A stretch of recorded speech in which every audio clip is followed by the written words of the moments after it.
우리 어린이 친구들, 오늘은 어른들은 속으로만 따라오시면 되고 어린이들한테 좀 이 무대를 많이 양보해 주시면 좋겠습니다. 여름 성경학교 주제가 뭐예요? 나는 하나님을 예배해요. 예배가 뭐예요? 뭐가 예배예요? 예배라는 말을 성경에서 이제 우리는 이해해야 되는데, 알아야 되는데, 성경은 원래 헬라어와 히브리어로 기록되어졌습니다. 그 중에 이 헬라어 단어 중에 예배를 뜻하는 단어들이 많이 있지만 가장 대표적인 단어는 따라해 봅시다. 프로스, 퀴네오. 같은 한 단어예요. 길어서 나눠서 있는데 프로스, 퀴네오. 시작. 네. 이 두 개가 합쳐진 건데 프로스는 누구누구에게라는 의미를 갖습니다. 그리고 퀴네오라는 단어는 입을 맞추다라는 의미입니다. 그러면 예배는 뭐냐면요, 누군가에게 입을 맞추는 건데 어떻게 입을 맞추냐면 그 누구에게 발에 입을 맞추는 거예요. 이게 이제 오늘날은 주인과 종이라는 신분이 없지만 예수님이 이 땅에 오셨을 때 성경이 쓰여졌을 때는 이 신분 제도가 있어서 종이 노예가 있었습니다. 근데 그 종 노예가 주인에게 존경심을 표현하기 위해서 주인의 발에 입을 맞추는 행동을 프로스 퀴네오라고 했는데 이 단어를 가지고 예배라고 이렇게 사용하게 된 거죠. 그러면 여러분 예배는 뭐 하는 거예요? 단어 그대로 하면 누구에게 예배하느냐라는 게 매우 중요한데 그 예배를 드리는 예배 대상에게 입을 맞추는 거예요. 발에. 여러분 발에 입을 맞추려면 어떻게 해야 될까요? 제 발에 입을 맞추려면 어떻게 해야 돼요? 이렇게 입 맞춰요? 입을 맞추려면 이렇게 머리가 내려가긴 해야 되는데 머리만 내려가서는 그 주인에게 입을 맞출 수가 없어요. 그럼 어떻게 해야 돼요? 발에 입을 맞추려면 무릎을 꿇고 몸도 숙이고 이렇게 입을 맞춰야 돼요. 이게 예배입니다. 이해됐어요? 그래서 사실 예배는 무엇이냐면요, 내 주인이 누구인가라는 것을 드러내는 거예요. 여러분 예배가 뭐라고요? 네. 그것을 교회가 공식적으로는 여기 와서 드러내는 거지만 여러분 예배당에 온 게 예배가 아니에요. 예배당에 왔는데 내 몸을 낮추고 무릎을 낮추고 몸을 숙이고 하나님께 예수님께 입을 맞추지 않으면 예배가 아닙니다. 이해됐어요? 이해됐으면 끄떡이라도 해줘야 내가 다음을 가지. 그러지 않겠어요? 고개를 들어서 저를 보시고. 그러면 여러분의 주인은 누구예요? 여러분의 주인은 누구예요? 하나님이죠. 우리의 유일한 예배의 대상은 누구라고요? 하나님입니다. 성경에 있는 말씀을 통해서 우린 이걸 배우고 바로 깨달아야 되는데 예수님이 이 땅에 우리를 구원하기 위해서 오셨죠? 처음 듣는 얘기예요.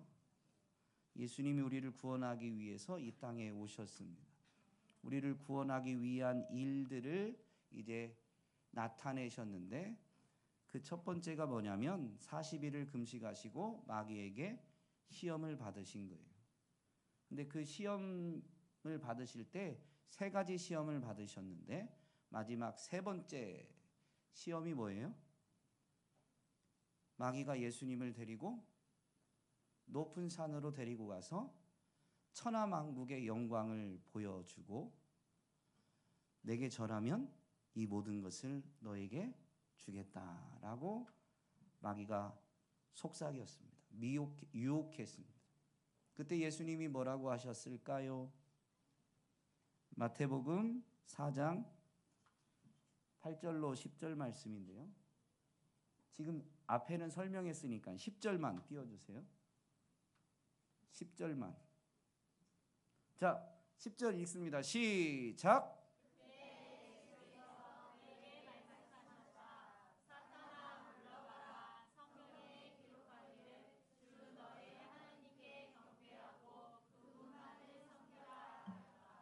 아멘. 여러분, 지금 이걸 잘 따라하는 것이 예배를 잘 드리기 위한 방법입니다. 마지막 결론이 나와요. 어쨌든 예수님이 뭐라고 가르쳐 주시냐면, 예수님이 가르쳐 주신 건데, 예수님은 그냥 아무 근거도 없이 가르쳐 주신 게 아니라, 예수님이 이 땅에 오셨을 때는 성경이 구약 성경일까요? 신약 성경일까요? 구약 성경입니다. 예수님의 이야기부터가 신약 성경이니까. 성경에 기록하기를, 저건 구약 성경이에요. 그러니까 구약이든 신약이든 어디 갔어요? 아직 그냥 띄워주시면 돼요. 10절. 성경은 구약 성경이든 신약 성경이든 내용은, 즉 주제는 같아요. 예배는 누구에게만 드리는 거냐면 주 너의 하나님께만 예배를 드리는 겁니다. 경배하는 겁니다. 그분만을 섬겨라 라고 분명히 말씀하셨습니다. 시험을 이기시고 이제 예수님이 병든 자도 고쳐주시고 귀신도 쫓아내다 보니까 사람들이 많이 따라오게 돼요. 그들에게 하나님 나라를 가르쳐 주시는데 그 내용이 마태복음 5장부터 7장까지 있는데 중간에 6장에 가면 예배에 대한 부분이 또 나옵니다. 아무도 두 주인을 섬기지 못한다. 아까 프로스케네오라는 이 단어가 주인에게 입을 맞추다라는, 즉 예배라는 게 주인에게 입을 맞추다라는 의미인데, 아무도 두 주인을 섬기지 못한다라고 예수님이 분명히 말씀하시면서 한쪽을 미워하고 다른 쪽을 사랑하거나 한쪽을 중히 여기고 다른 쪽을 업신 여기게 된다. 둘을 똑같이 할 수가 없다라는 거죠. 그러면서 예수님이 뭐라고 가르쳐 주시냐면요, 너희는 하나님과 재물을 아울러 섬길 수 없다. 겸하여 동시에 섬길 수 없다라고 분명히 말씀하셨습니다. 요즘 초등학생들의 장래 희망이 요즘 또 바뀌었나 모르겠지만 부자라고 하더라고요. 돈이 하나님의 자리를 차지한 때입니다. 근데 정말로 하나님을 예배하는 사람은 돈을 예배할 수가 없죠. 돈을 섬길 수가 없습니다. 오늘 우리가 읽은 계시록 말씀에 보면 사도 요한이 하늘의 문이 열려 있어서 이리로 올라오라라는 음성을 듣는데, 그 하늘에서는 뭐가 이루어지냐면 요한계시록 4장과 5장을 다 읽어보면 예배가 이루어집니다. 그런데 그 하늘에 보좌가 있고 보좌에 앉은 분이 있고 보좌 주위로 예배를 드리는 예배자들이 있습니다. 즉 하늘에서 드려지는 예배는 보좌에 앉으신 분께 예배하는 거예요. 그분이 누구예요?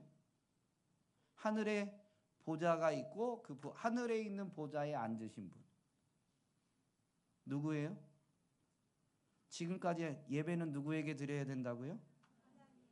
하나님. 여러분, 우리는 예배를 어디서 드려요? 예배당. 다른 표현으로 하면 성전에서 드립니다. 이 성전이 처음 지어졌을 때 솔로몬이 성전을 이제 다 짓고 이 성전은 하나님의 것입니다라는 봉헌식을 하게 되는데, 그때 이렇게 기도합니다. 역대하 6장 말씀 한번 띄워줘 보실래요? 자, 큰 소리로 읽습니다. 시작.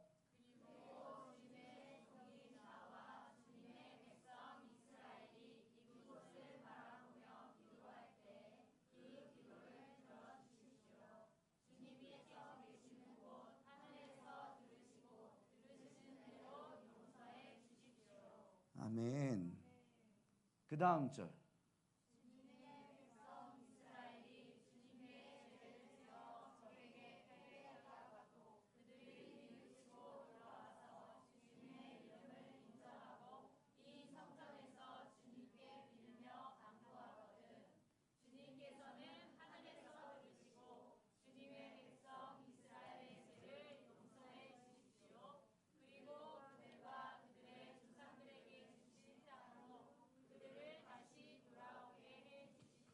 이 뒤로도 계속 나오는데요. 반복적으로 나오는 게 뭐냐면 주님께서는 계신 곳 하늘에서 들으시고. 그런데 이 이스라엘 백성들이 기도는 어떻게 하냐면요. 지금 두 가지만 소개하려고 한 거예요. 성전을 향해서 있는 곳에서 성전을 향해서 기도하거나 성전에 와서 기도하거나 두 가지입니다. 그런데 성전은 하나님의 집이다라고 해서 지었지만 솔로몬이 성전을 짓고도 뭐라고 기도하냐면 하나님은 성전 안에 계세요? 하늘에 계세요? 이 내용에 보면 저 주님은 이스라엘 백성들은 하나님이라는 그 용어를 입에 담지 않아서 아도나이라는, 저 번역으로 하면 주님이라는 말로 대신해서 불렀습니다. 그래서 이제 사실 하나님을 부른 건데 단어 그대로 주님이라고 이제 번역을 한 거죠. 어쨌든 주님께서는 하늘에서 들으시고 계신 곳 하늘에서 들으시고 그 기도에 응답해 주십시오라고 지금 아뢰고 있는 거죠. 여러분, 우리가 예배당에 와서 예배를 드리지만 하나님은 어디 계세요? 하늘에 계세요. 예배당에 와서 예배를 드리지만 하나님 어디 계시다고요? 하늘에 계십니다. 그런데 이제 이걸 좀 하나 알고 가야 되는데요. 여러분은 어디서 살아요? 땅에서 살아요. 그래서 하늘과 땅이라는 개념은 사실은 이 땅은 사람이 사는 영역을 의미하고 하늘은 사람이 사는 영역이 아니라 영적인 영역, 영의 세계를 성경에서는 하늘이라고 합니다. 우리가 날씨가 좋을 때 구름이나 파란 그것을 볼 때 그 하늘은 영어로는 스카이인데 성경에서 말하는 하나님이 계신 곳 하늘은 heaven이죠. 어쨌든 우리말로는 다 하늘이지만 그 하늘은 하나님이 계신 곳을 가리키는 단어입니다. 그런데 이 하나님이 영이시기 때문에 하늘을 영의 세계다라고 하는 거죠. 여러분, 아까 찬양하셨는데 하나님을 예배해야 될 이유가 뭐라고 그랬어요? 아까 찬양한 가사에 있는데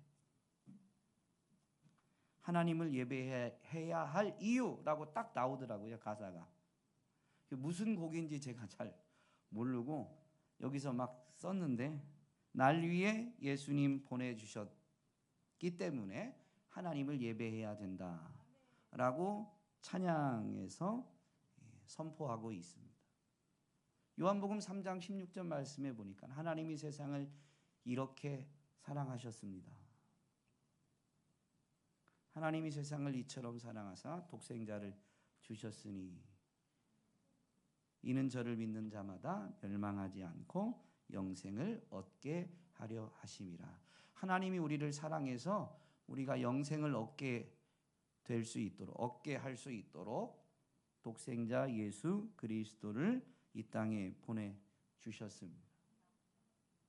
그래서 하나님은 예배를 받으시기에 합당하신 분이시다라는 것이죠.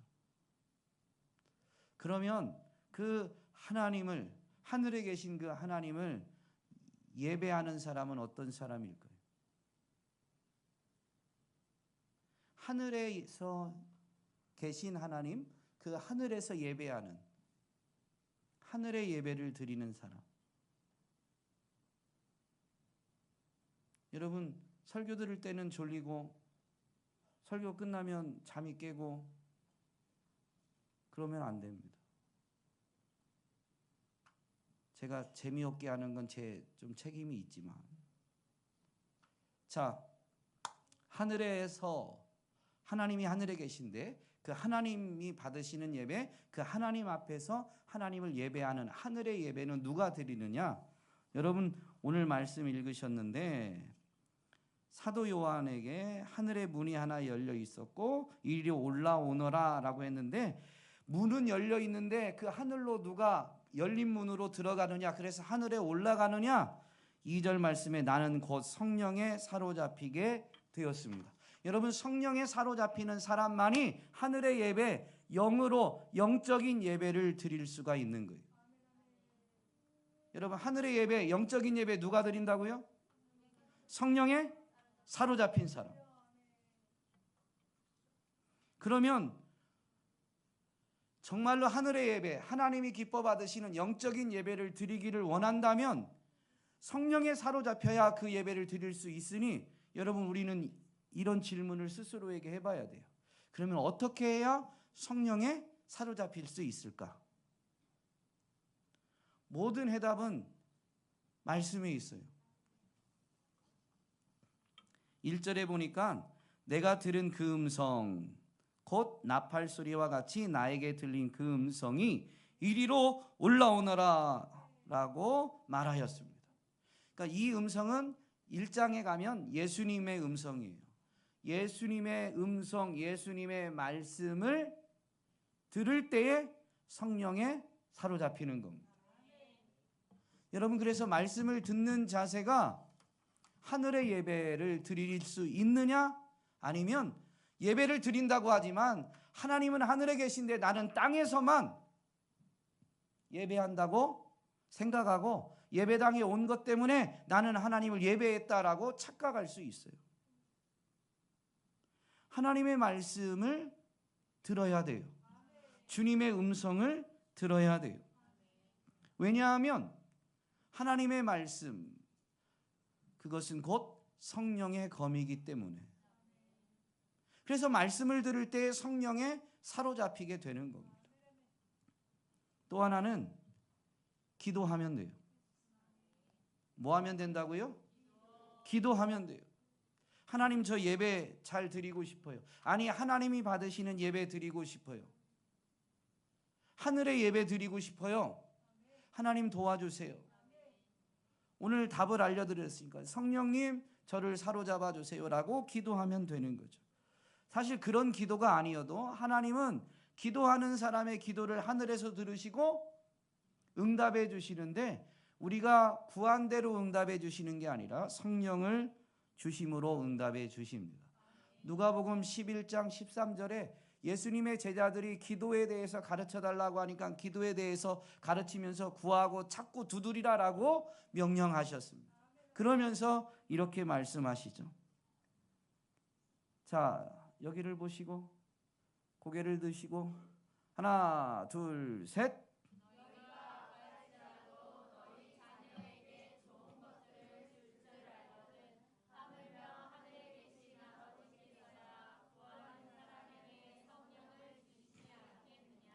하늘에 계시는 아버지, 하나님 아버지는 구하는 사람, 기도하는 사람에게 뭐를 주신다고요? 성령을 주십니다. 왜냐하면 영적인 삶을 살아가야 되는 사람에게 가장 좋은 것이 성령님이기 때문입니다. 여러분, 또 누가 하늘의 예배를 드릴까요? 정답은 언제나 어디에 있다고요? 말씀에 있습니다. 다 읽진 않았는데 3절 4절, 요한계시록 4장 3절 4절인데요. 제가 읽어드리겠습니다. 거기에 앉아 계신 분은 모습이 벼곡이나 홍옥과 같았습니다. 그 보좌의 둘레에는 빛이 옷과 같이 보이는 무지개가 있었습니다. 또 4절, 계시록 4장 4절 자, 시작.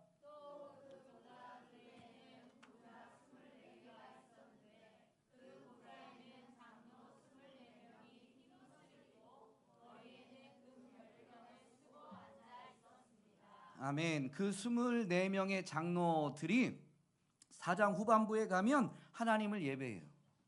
근데 이 24명의 장로들은 이긴 자의 대표입니다. 어떤 사람? 이긴 사람의 대표입니다. 이것을 알 수 있는 것은 이제 계시록 말씀을 좀 더 앞뒤로 살펴봐야 되는데요. 일단은 24명의 장로들은 이 흰옷을 입고 머리에는 금 면류관을 쓰고 보좌 둘레에 있는 보좌에 앉아 있었습니다. 맞아요, 안 맞아요? 제가 그냥 꾸며낸 얘기가 아니라 성경에 있어요, 없어요? 그 보좌 둘레에는 보좌 24개가 있었는데 그 24개의 보좌에 24명의 장로들이 앉아 있었어요. 흰옷을 입고 금 면류관을 쓰고. 여러분, 계시록 3장에 보면 사실 2장과 3장에는 소아시아 7교회에게 보내는 편지 내용이 있는데 2장에 4개 교회, 3장에 3개 교회가 있어요. 근데 2장의 교회는 좀 이미 읽고 나서 기억을 못할까 봐 그래서인지 잘 모르겠지만 장로들의 모습은 3장에 있는 교회에게 주신 말씀에 대한 부분을 그대로 간직하고 있다라고 보여줍니다. 근데 교회에게 편지하시면서 예수님은 뭐라고 하냐면 내가 너희가 잘한 것도 아니고 잘못한 것도 안다. 그런데 잘못한 것은 돌이켜 회개해라 라고 말씀하시면서 그 말씀을 듣고 그 돌이켜 회개하면서 주님 말씀대로 행하면 그러면서 이기는 사람에게는 이라고 하면서 약속을 주십니다. 5절 3장 5절에 가면 자 이기는 사람은 시작 됐습니다. 그 다음 이제 시간이 없어서 빨리 끝내야 되니까 이기는 사람은 이와 같이 무엇을 입는다고요? 그럼 24 장로는 흰 두루마기 흰 옷을 입고 있어요. 그러면 이 말씀대로 하면 24명의 장로는 어떤 사람? 이긴 사람. 그 다음에 빌라델피아 교회는 책망을 받지 않았어요. 칭찬만 받았어요.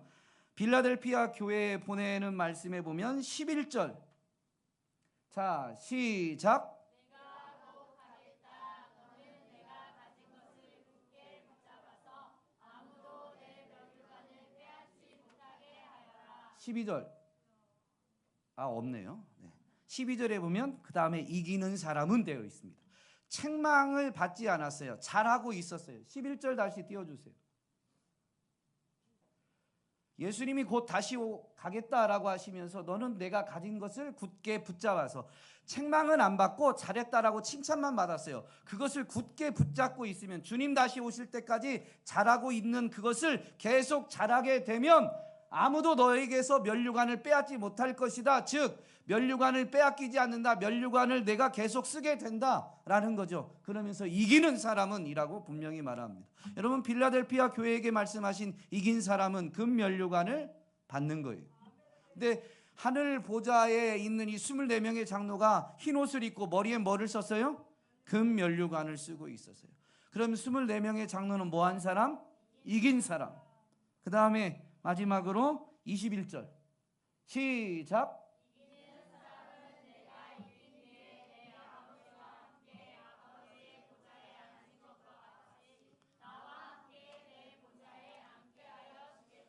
아멘. 예수님이 직접 말씀하셨죠. 이기는 사람은 어떻게 해주겠다고요? 예수님이 하나님의 보좌에 함께 앉은 것처럼 이긴 그 사람은 나와 함께 나의 보좌에 앉게 해주겠다. 그래서 하나님의 보좌 주변에 24개의 보좌가 있고 거기에 앉게 해 주신 거예요. 그러면 이 24명의 장로 하나님 보좌 주변에 있는 그 보좌에 앉은 하나님의 보좌를 둘러선 24개의 보좌에 앉아있는 24명의 장로는 뭐한 사람? 이긴 사람. 여러분 누가 하늘에서 영적인 예배 하늘의 예배를 누가 드리느냐? 이기는 사람이 드리는 거예요.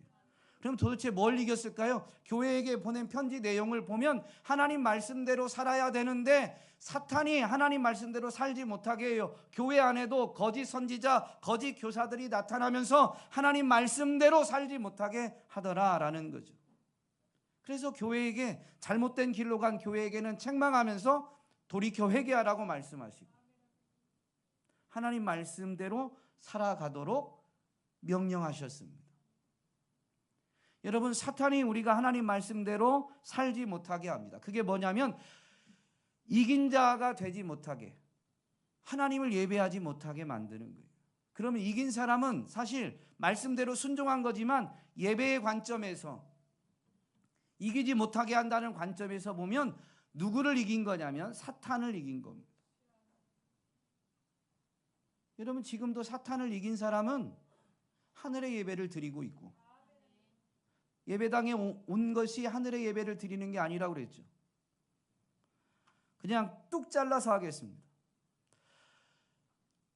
이제 성경학교 때 배울 건데요, 예수님의 성전 정화 사건을 다룰 거예요.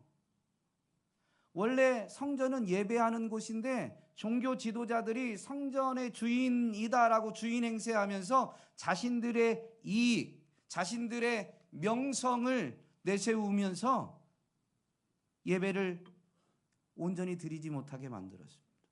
그래서 예수님이 성전에서 있는 그 장사하는 상을 얻고 그 하나님의 집은, 내 집은 모든 사람이 기도하는 집이 되어야 한다라고 말씀해 주셨죠. 그러자 이제 다음 날 또 성전에 올라왔는데 종교 지도자들이 예수님께 와가지고 따집니다. 당신은 무슨 권한으로 이런 일을 하시오? 누가 당신에게 이런 권한을 주었어?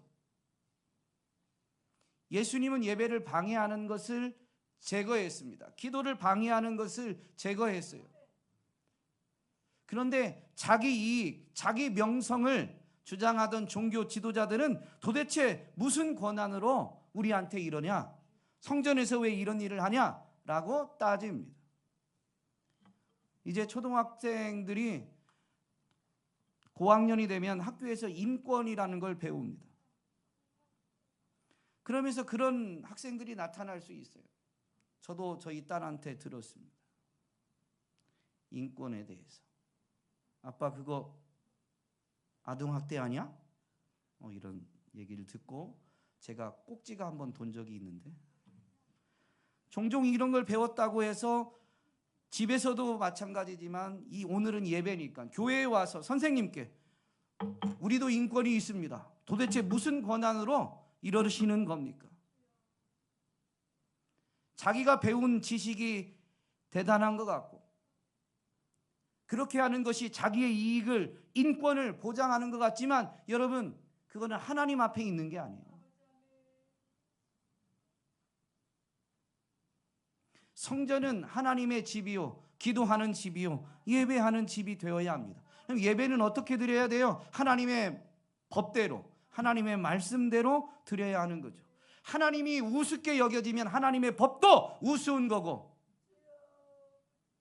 하나님이 정말로 귀히 여겨지면, 하나님을 존중하면 그 발 앞에 무릎을 꿇고 몸을 숙이고 그 발에 입을 맞추는 것처럼 나의 권리, 나의 명성, 나의 이익을 다 내려놓고 엎드리게 되어 있어요. 그러면서 하나님의 말씀, 하나님의 뜻대로 하시옵소서 라고 자신을 낮추게 되어 있죠. 여러분, 예배당에 와서 어떤 일들을 잘하는 거, 여러분, 그게 진정한 예배가 아니에요. 하나님의 말씀과 법에 온전히 순종하고 복종하느냐. 그래서 사무엘 선지자를 통해서 분명히 사울이 버림받은 이유를 설명해 주죠. 순종이 제사보다 낫다. 하나님의 말씀, 하나님의 법에 온전히 순종하고 있는 것. 여러분, 사탄의 방해를 이기고 성령님께 사로잡혀서 예배하는 사람은 하늘의 예배, 영적인 예배를 드리는데 그것은 영으로 드리는 예배죠. 하나님은 영이시니 예배하는 자가 영과 진리로 예배해야 할지니라. 여러분, 그때 영은 성령님에 의해서 드리는 것이기도 하지만 예배를 드리는 우리도 영적인 존재이기 때문에 성령님의 감동을 받아서 우리도 영으로 예배하는 겁니다. 그러면 여러분, 내가 영으로 예배한다는 게 뭘까요? 이걸 알아야 영적인 예배를 드리는 거예요. 여러분, 이건 우리의 육체입니다. 사람은 땅의 흙으로 지어지고 그 코에 생기를 불어넣어서 살아있는 영적 존재가 되었습니다. 육체를 가지고 있지만 우리는 영적 존재예요. 그러면 이 육체 말고 겉으로 드러난 잘생긴 이 얼굴 말고 아무도 안 웃네요. 웃으려고 한 건데. 이 겉으로 드러난 이거 말고 우리가 영적인 존재다라는 게 뭐냐면 생각, 마음, 그걸 말하는 거예요. 그러면 영으로 예배드린다는 것은 우리의 생각과 마음을 하나님 앞에 납작 엎드리게 만드는 것. 그게 영으로 드리는 겁니다. 그런데 그 영은 무엇으로 표현이 되냐면 말과 행동으로 표현이 됩니다. 그래서 시편 기자는 이렇게 고백합니다. 시편 19편 14절. 이제 끝냈어요. 시작.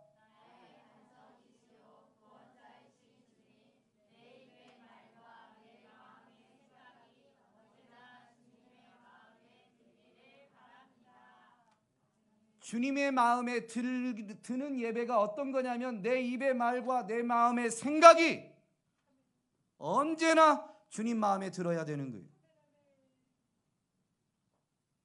여러분, 학교 수업 시간에 선생님의 마음에 드는 말과 행동은 어떤 겁니까? 학교 선생님을 존중하면 수업 시간에 해야 될 말이 있고 하지 말아야 될 말이 있어요. 선생님을 존중하면 할 수 있는 행동이 있고 하지 말아야 할 행동이 있습니다. 그렇다면 학교 선생님하고 하나님하고 누가 더 크신 분이에요? 알긴 너무 잘 알아요. 누가 더 존귀하신 분이에요? 선생님? 하나님이 훨씬 크신 분이죠. 하나님이 훨씬 존귀하신 분이죠. 그렇다면 적어도 학교 선생님 앞에서 수업 시간에 하는 것 이상은 예배 시간에 해야 되죠.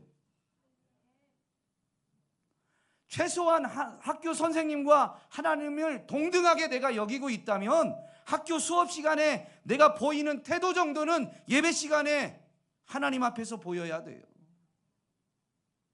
그런데 하물며 학교 선생님보다 하나님이 더 크시고 존귀하신 분이다 라는 게 진정한 여러분의 믿음의 고백이라면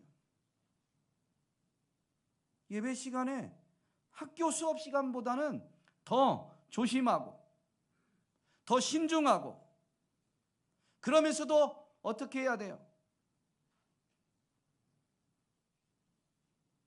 어떻게 해야 돼요? 조심하고 신중하니까 되게 소극적인 것 같지만 더 열심히 해야 되죠. 선생님이 질문할 때는 답변을 큰 소리로 하고 궁금한 거 있으면 물어보는 것도 큰 소리로 물어보지만 불필요한 수업을 진행하는 데 있어서 불필요한 행동은 자제하고 목이 마르고 화장실이 가고 싶지만 수업 시간은 참을 수 있으면 참아보고 정 안 될 때 예의를 표하면서 선생님 제가 너무 배가 아픈데 혹시 화장실 다녀와도 될까요? 그런데 그 말하는 게 부끄럽고 선생님한테 좀 죄송한 마음이 한켠에 있는. 여러분 예배 시간이 내가 주인이 아니에요. 내가 주인. 우리 어린이교회 친구들 사탄이 여러분을 이렇게 뿔 쓰고 나타나고 뭐 괴물 모습으로 나타나가지고 너 계속 앉아있으면 오늘 밤에 나타날 거야 이러지 않아요. 매우 여러분에게 필요하고 여러분에게 편리하고 여러분에게 즐거운 것들로 예배를 방해합니다.